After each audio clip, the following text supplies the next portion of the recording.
Today's Friday, September 13th, 2024. I am 55 years old, and probably I will see my maker at maybe 75 years old. Maybe 75. If I'm successful, I might tack on maybe 5 more years to maybe 80 years old. I believe at that point, my quality of life will diminish so significantly. Um, as my mother used to say, I had no idea I would live this long. So I suppose at 55, 75, that's maybe uh that's that's 20 years. And that 20 years is very, very short if I'm lucky. 70 is 75. Okay, so 75, so retirement is going to be 65, and then 75 is 10 years after that. And so I suppose time is very precious. Yeah. So this is Friday, and what I've noticed about something is this. Margaret Thatcher, I think she said this. She said that when I briefly, when I'm briefly in front of someone, I can tell who that person is within a few minutes. That's what she said. I think that's what she said. So that means that initially, when I first see something, it's hard to define what it is that I'm seeing. This is a prime example of something that I've recently discovered and something that I used to not be able to understand, even though it looks like other people understand it instantly. And for me, I could not understand it because I was unprepared to see it. I did not have the experience and the knowledge to decipher what is in front of me. So in the past, like 4 years ago to just recently, up to a month ago, I have been trading and trading, and I was just wondering why. Why would I like make a trade and I would make money, and then next time I would lose when I make the same trade? But it turns out it's not the same trade. It's a different trade. I'm making a trade, but under different circumstances. And so when I make a trade, usually what I'm attempting to do is go long, which means that if a stock had pulled back, then I would enter and make the trade. But what happens is that that pullback is only a partial move pullback. There's further pullback that occurs. But if the trade goes in my way, and then it is indeed a pullback and it goes my direction, and then goes up and up and up, as in a bullish sequence of bullish days that happens like 20 or 30 days in a row, as it climbs to its new heights based on its better business conditions. So when that happens, that works. But what will happen is that it will be overpriced, and the market, the sentiment, and as well as reality hits, and the price starts to decrease. But because my mindset is still thinking that I need to trade it in a specific manner that I used to, it is at that moment where the the the gains that I've made starts to erode, and then take my capital as well. What is significant is that despite the fact that it is uh, minutely small, the thing that I'm seeing that differentiates from what it is and what is not, this is very, very critical. And I posted this on YouTube. And what is critical is this is a this is essentially this is essentially uh, taking a footstep on the moon, essentially. It's essentially placing a it's essentially placing a footprint on the moon. Okay, the distance from the lander to where I will put my footprint is short. But the fact is, it took an enormous amount of effort and energy, multitude of individuals to put me on the moon. But the step that I take from the first step to the second step is essentially a very short step. That short step essentially describes what I see when I look into the forest. Up until recently, the stock market looked like it was just a forest. It was just a forest. I could not identify unique characteristics of what kind of forest it is. Then recently I realized, the reason why that I'm uh, losing in the market in a sawtooth fashion is because my inability to segregate between my advantage and my disadvantage. Now, of course, if I figure out a tactic to understand how to trade when the conditions are uh, my disadvantage and turn it around to make it my advantage, then that would be a total game changer for me, as I would be switching in and out between the market phases.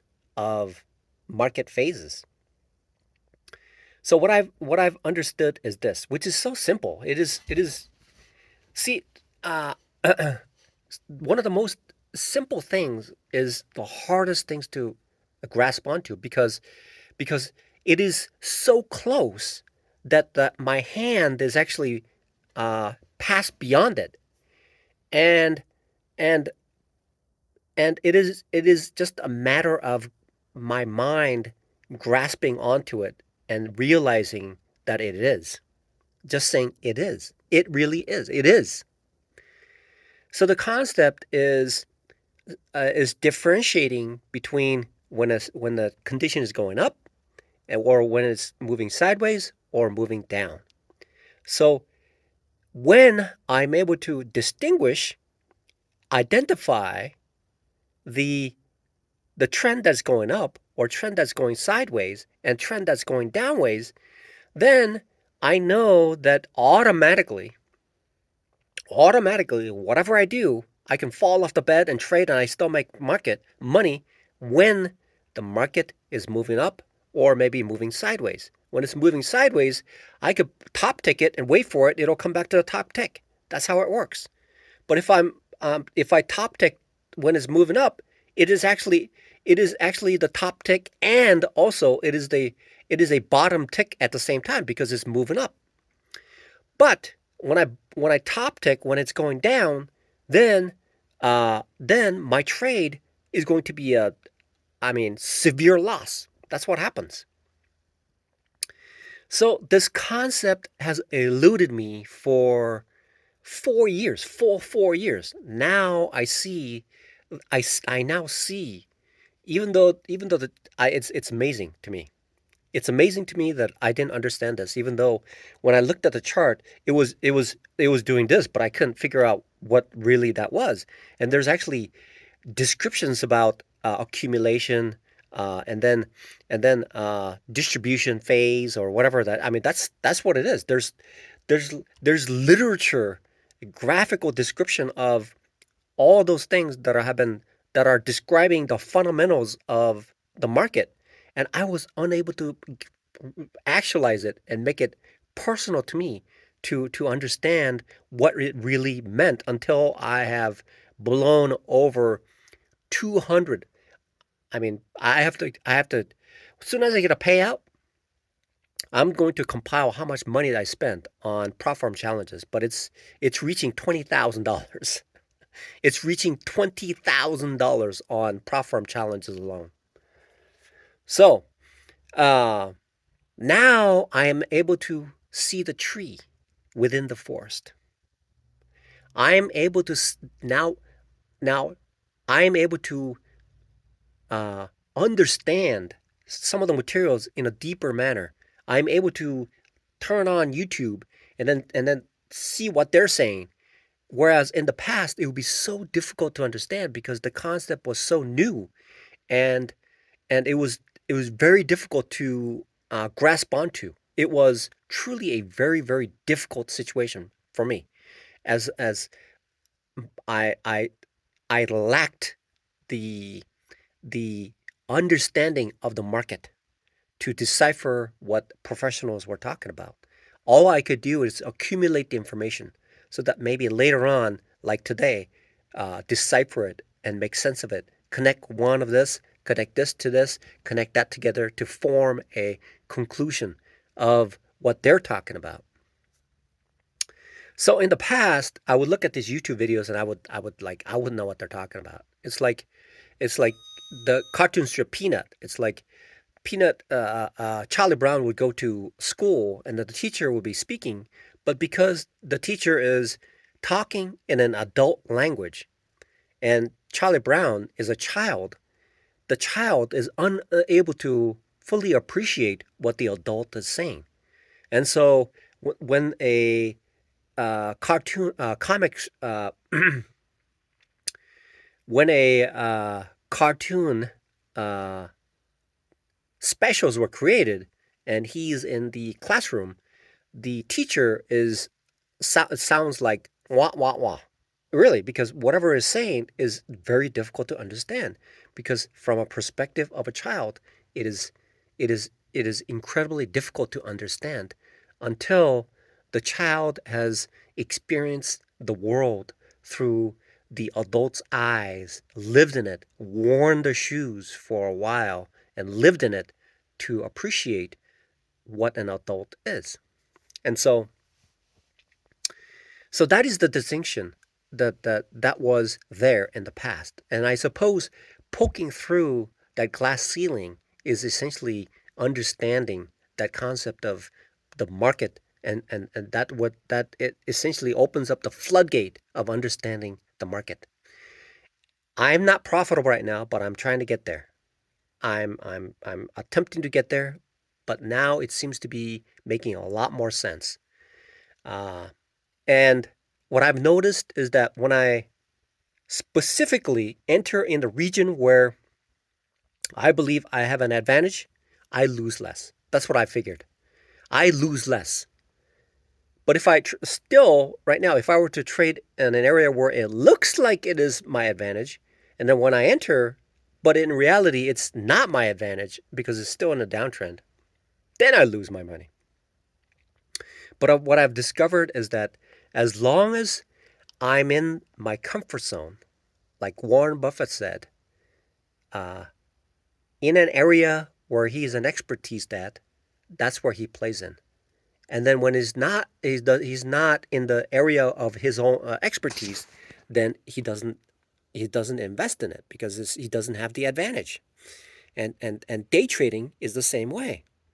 So, for example, um,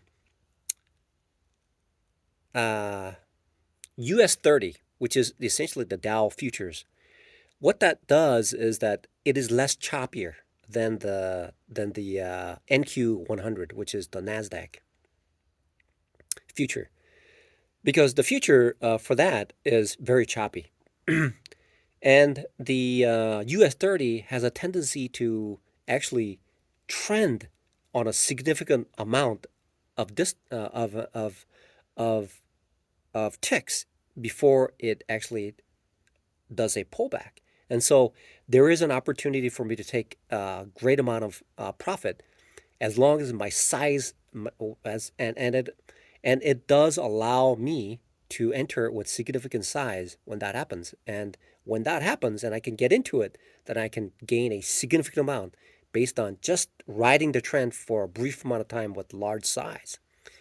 So that is essentially for me to understand that essentially there is a trend that is occurring on the US 30, an upper trend, and I'm still uncomfortable when it's moving down to ride the trend down. I'm still uncomfortable. I'm attempting to become more comfortable um, as I increase my experience in shorting. Then that's going to fully uh, round out my experience as a day trader. But for now, for example, trading when US 30 is flickering up, not holding, so what happens is when the candle goes up, flickers and stays there, that means that it has the opportunity to reverse.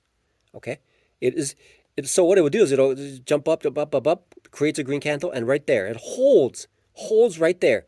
And then what happens is that it'll drop down on the next candle and paint a red candle because it's pulling back. But what happens is that when it's doing this, get in, get in, get in, get in, get in, like that. Then ride it up to a certain point where it actually does this, then get out at that point.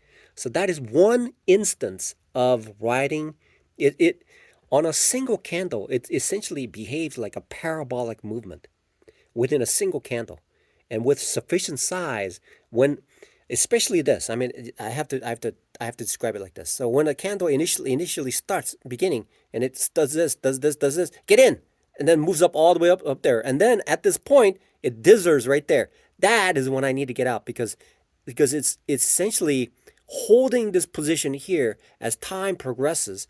It is essentially painting a scenario where it is indecisive. So it's like a very narrow candle that's being painted right there. If I were to increase, if I were to have a finer incremental from a 1 minute candle, 30-second candle, I would see essentially trying to paint a narrow candle there, because it's an indecision at that moment, because there is a tension between the sellers and the buyers, and it's moving up and down very tight range, and then something will push it out of its area. So I suppose it would be like a spinning ball, just rotating at a certain location, and when somebody injects force onto it, it'll go either up or down, and that's why, because I'm not certain which direction it's going to go, probably because it made up that move. But if it's a big candle, there is possibility that there's going to be a pullback, and if the momentum is strong, then it's going to keep going up. So that is one way of making money from a futures market, by identifying long candles early on based on the previous candle exhibiting a strong tendency and creating a momentum that's going up. So big candle, and then a small candle, and then small candle growing. That's the point where I get in, and then when it goes up to a certain point, it dithers. That's the point where I exit, because I'm trading with such a big size that if that thing just drops like this, I mean that could be detrimental to my account. But the response is immediate. It's like within 1 minute, a trade can occur, and with sufficient size and with a substantial amount of momentum, the return can be had for like 2 to 3% in 30 seconds. Not 30 seconds, just a couple of seconds, within 1 minute, within less than a minute, something like that could occur. So identifying. So the second part is, and this is incredible that somebody like myself is able to identify this and actually see it in the market. Okay, I cannot stop saying this, because I truly am not a very bright person. I know it. I know it, and I'm amazed that I have somehow survived to this point.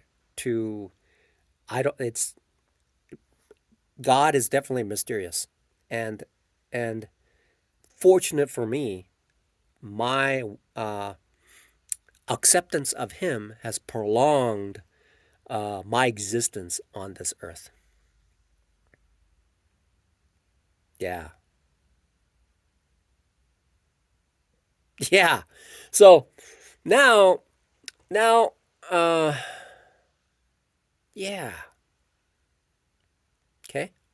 Yeah. Truly, I'm still appreciating. I appreciate it. So now I see the trees. I see the tree in the forest. Whereas initially it was a forest. It was just a green blotch. Now I identify two things.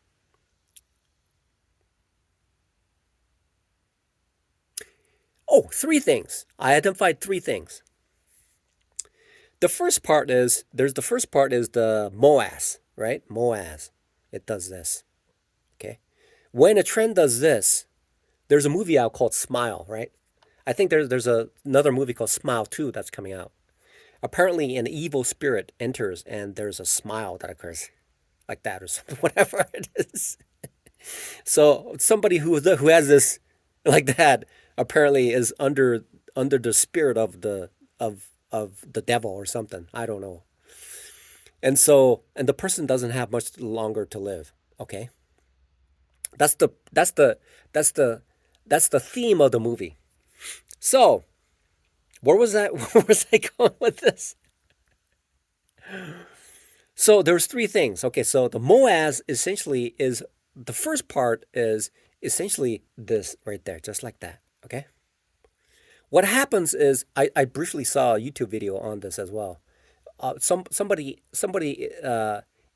so a teacher, a mentor, and a mentee had a 2 minute video on YouTube, and the mentee is asking, how do I know? How do I distinguish between a pullback and a reversal? Right. That's what. And then the mentors pulled up a chart and says, okay, you see the volume here? When there's a volume spike, and when you see a higher high, then that is a confluence that creates a thesis that supports an uptrend, which is a reversal. That's what he said. Okay. So essentially, that's what a MOAS is, essentially, because MOAS is essentially on a level that is essentially a superset of everything, essentially, right? Because even if it's a breakout, a break and pull, break and retest, right? Break and retest is essentially doing right there is carrying over a signal where it's actually moving back up. So it's similar in that respect, slightly different, but underlying theme is that essentially it had a brief moment pullback, but it's going back up. Okay, that's how it works. That's the first discovery that I made. The second discovery, I'm recapping what I've discovered. The second discovery that I made about trading is that um, is that there is a there is essentially uh, my advantage and my disadvantage. My advantage and my disadvantage. Okay, so currently, because because I'm leaning more towards being a novice day trader, is that when it does this, I can just trade and fall down off the bed and I can make money. Right? That's the and only when I trade in that area that I will make my money.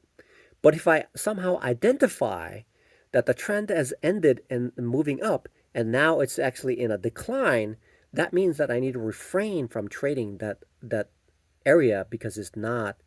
I do not have the advantage in that area. So that's the second discovery that I made in the market. Now, the third discovery that I've made on the market is, which I have used it several times this week, is that there is a thing called dither. Okay, a dither is essentially on a smaller time frame, painting a doji. It's essentially painting a doji doji is essentially an indecision because the buyers and sellers are equal, meaning that whatever's happening, it just flutters and it just as time progresses, it moves sideways because it just like that. It just does that, right? It's in a trading range, okay, right? So before it hits that dithering moment where the doji is created, it means that when a single candle starts out at the bottom of the candle and then it starts to move up, and the dither is not there, then there is a high probability that the candle will start to grow until it reaches the point where the dithering occurs. Okay, that means that if I look at the previous candle and the previous candle is strong and it creates another one and it has the same momentum moving up, that means within the same time frame, the the the size of the candle will be similar on the second candle because the momentum will be carried forward as the price increases above it.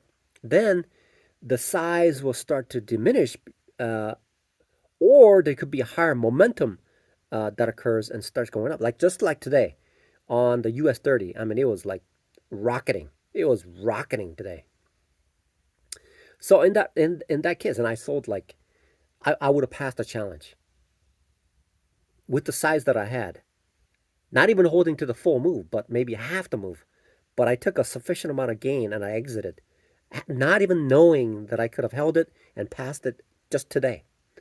So what happens is that dithering part of it, when that dither occurs, that is the point where it's thinking whether it's going to be whether it's going to be a pullback, a reversal, or it's going to be a continuation.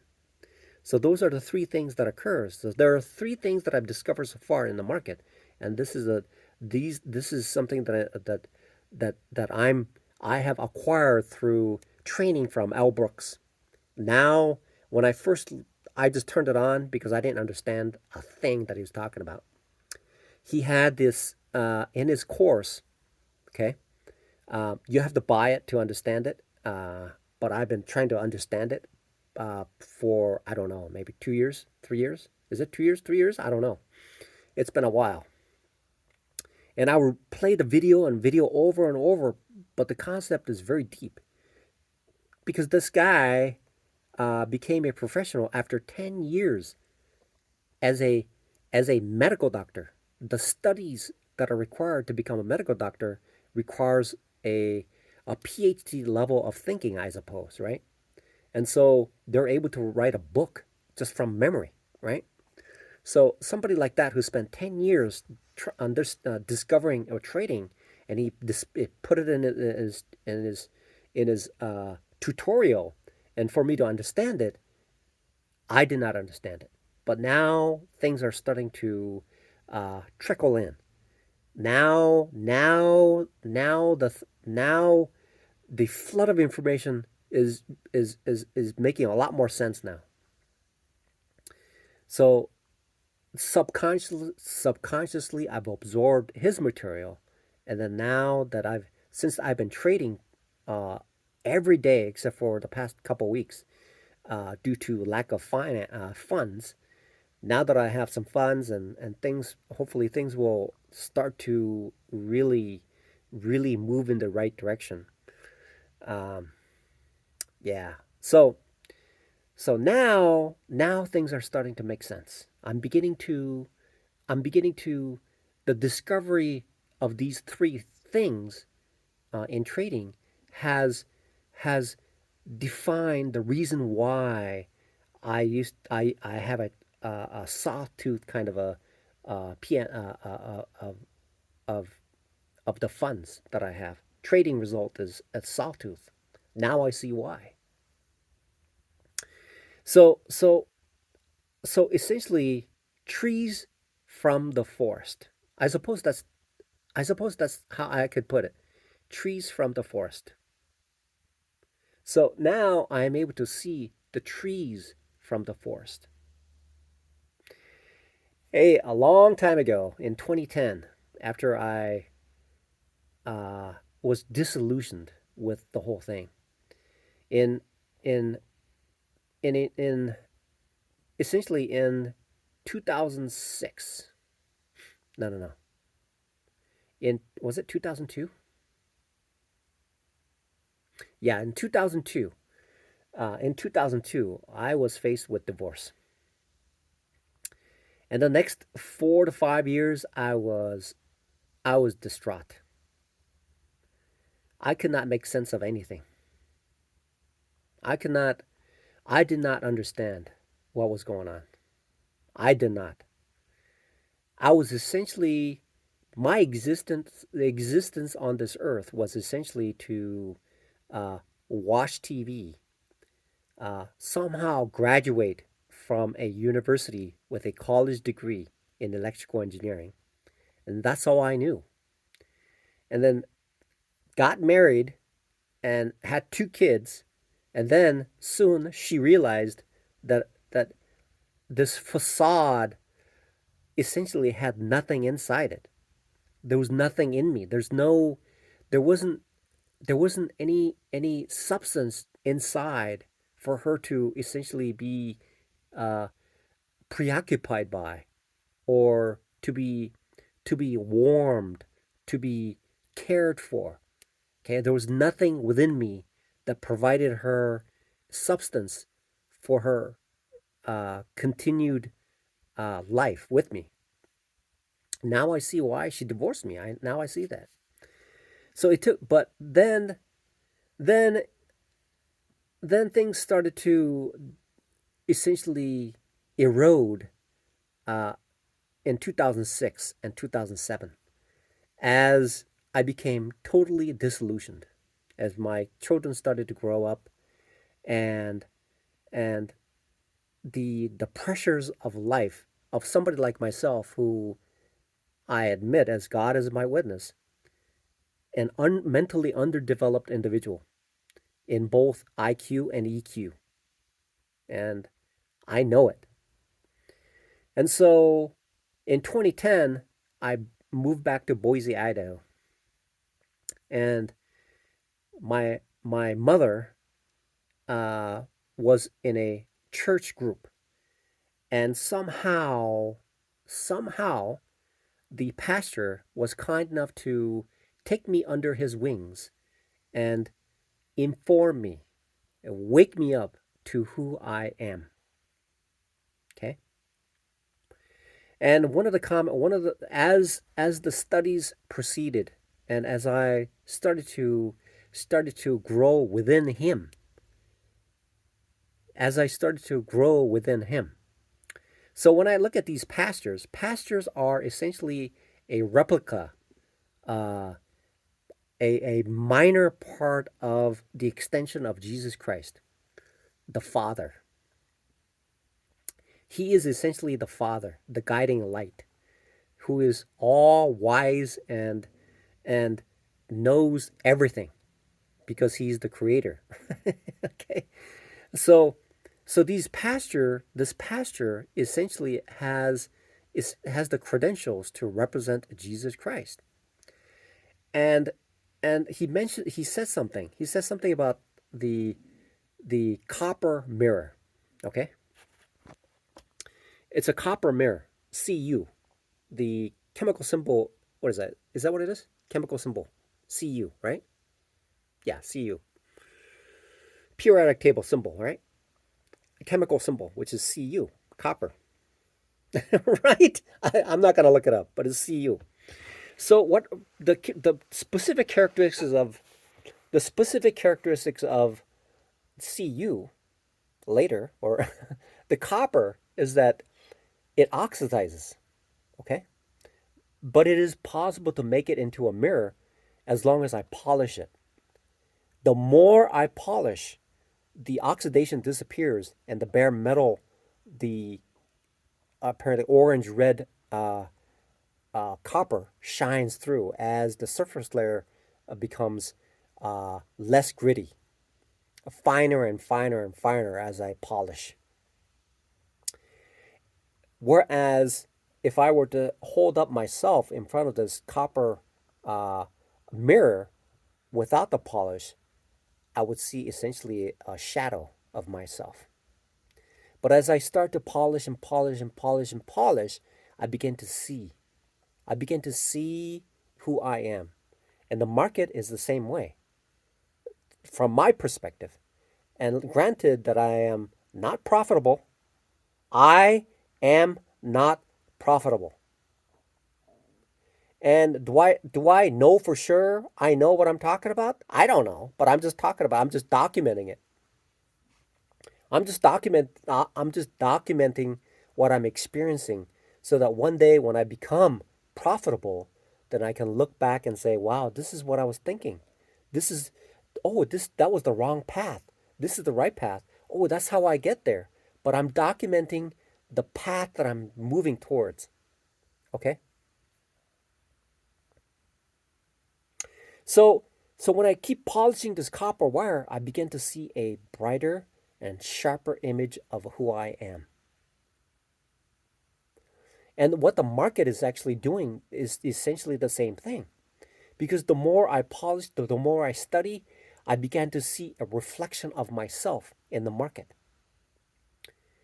Because it is my mind deciding what I see.